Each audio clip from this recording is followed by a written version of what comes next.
कि पक्को घर नहीं तोड़े तो पक्को घर कहाँ तोड़ियो मारो।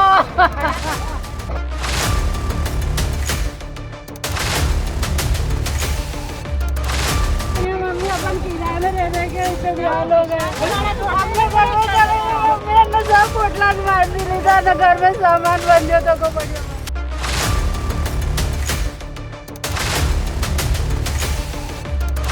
रोते बिलखते बच्चों और महिला से जुड़ी ये तस्वीर नीमच जिले के मनासा नगर की नेहरू कॉलोनी की है, जहां इनके साथ ही कई परिवारों के आशियाने पर गुरुवार को प्रशासन का बुलडोजर चल गया। अपने कच्चे मकान को धराशाही होते देख ये लोग कुछ न कर सके और आखिरी में इनके पास आंसू बहाने के सिवा कुछ नहीं बचा। लेकिन परिजनों और यहाँ निवास कर रहे अन्य परिवारों ने इन्हें हिम्मत दी और शुक्रवार को ये सभी लोग अपनी गुहार लगाने जिला कलेक्टर कार्यालय पहुंचे।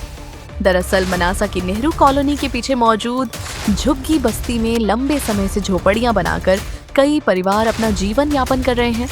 गुरुवार को जिला प्रशासन और मनासा नगर परिषद की टीम यहां अतिक्रमण हटाने पहुंची और ताबड़तोड़ कार्यवाही करते हुए कई परिवारों की झोपड़ियां तोड़कर अतिक्रमण हटाया।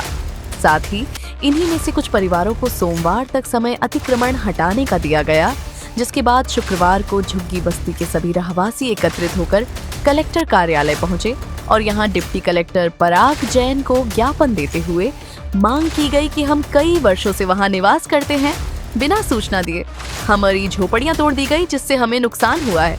हमें वहीं रहने दिया जाए और नुकसान की भरपाई की जाए। ज्ञापन देते समय महिला कांग्रेस भी इन लोगों को सहयोग करने पहुंची और इसी बात को लेकर यहां तीखी बहस भी देखी गई।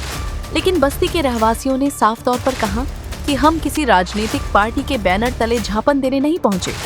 रहवासी स्वयं ही अपनी समस्या को लेकर आए हैं। हम सब मनासा से आए हैं, मनासा के निवासी हैं। मोबाइल सामने लगा और हमारे झोपड़े बना के हम वहाँ रह रहे थे झोपड़पट्टी में। क्या नाम कमला नेहरू कॉलोनी, उसमें रह रहे थे हम सब। और मेरे से तो कहा गया है कि तुम पक्का बना लो, कोई दिक्कत नहीं। तो मैंने आधा कच्चा आधा पक्का बना लिया उसको। मैं फिर बिना बताए आके मेरा घर तोड़ दिया। मेरा बीमार पति घर में सो रहा था, उसको बाहर निकाल के घर तोड़ दिया। पुलिस वालों ने हाथ पकड़ बाहर निकाल दिया। बना के रह रही थी, तो अब बच्ची बड़ी हो गई है मेरी। तो मैंने कहा कहाँ आएगी, कहाँ धोएगी, कहाँ रहेगी। तो मैंने कहा इसके लिए जमाने का भरोसा नहीं, थोड़ा सा बना लिया। मैंने क्या गलती करी, सबके तोड़ दी, सबके तोड़ दी। नहीं, हम बहुत समय से रह रहे वहाँ पे। हमारे को पट्टा आप ही गया था नगर पालिका, मेरे नाम से पट्टा, पर नगर पालिका वाले पट्टे मेरा नाम का खा गया।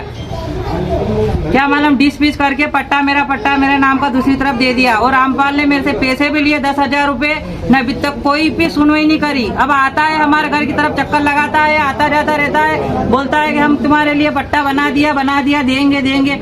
8 पट्टे पड़े ना, 5 पट्टे पड़े, 13 पट्टे पड़े ना, अभी तक पट्टा नहीं दिया उन्होंने। रामपाल नगर पालिका हमारे वार्ड बीओलो कर्मचारी है नगर पालिका का, कहते हैं कि कार्रवाई होना चाहिए उसके ऊपर। झुग्गी बस्ती में मनासा कमला नेहरू कॉलोनी के पीछे झुग्गी बस्ती है, उसमें बिना नोटिस दिया, बिना अनुमति किसी गरीब को पता नहीं था।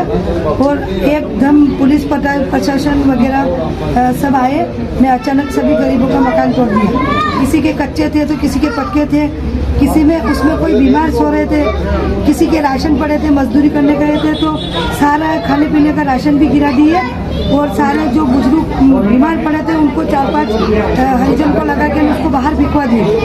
तो किसी एक माता को तो ऑपरेशन करवा रखा तो उसको भी तोड़ के फेंकवा दिया। 20-25 झोपड़े तोड़े और उन्होंने उनकी मतलब दादागिरी के बल पे तोड़े। यानी किसी को सूचना भी नहीं दी, किसी को एक दूसरे के फोन लगाने से जनता आई, मतलब जैसे कि कोई अटैक करे, गुंडागर्दी के माहौल से कहा था। उसका जवाब दे दिया, हम खाली नहीं करेंगे, हम कहाँ जाएंगे। इन्होंने जवाब दे दिया था। इनका एक दलाल आता है, वो रहता है, वो रामपाल सोनी वार्ड प्रभारी। तो वो क्या है कि सभी से कहते हैं कि अगर तुम पैसे नहीं दोगे तो तुम्हें पट्टा नहीं देंगे, तुम्हें पैसे नहीं दोगे तो पट्टा नहीं देंगे। तो दादागिरी से हर घर में जाके 10-20 हज़ार रुपया सबसे वसूल कर। अब हमें ये चाहिए कि ये जो गरीब जहाँ रहते हैं वही रहना चाहिए और इनको पुनः पट्टा दिया जाए। ये वही रहेंगे, या गरीब वही रहेंगे, कुछ भी हो जाए, भले मरेगा करेगा पर वही रहेगा।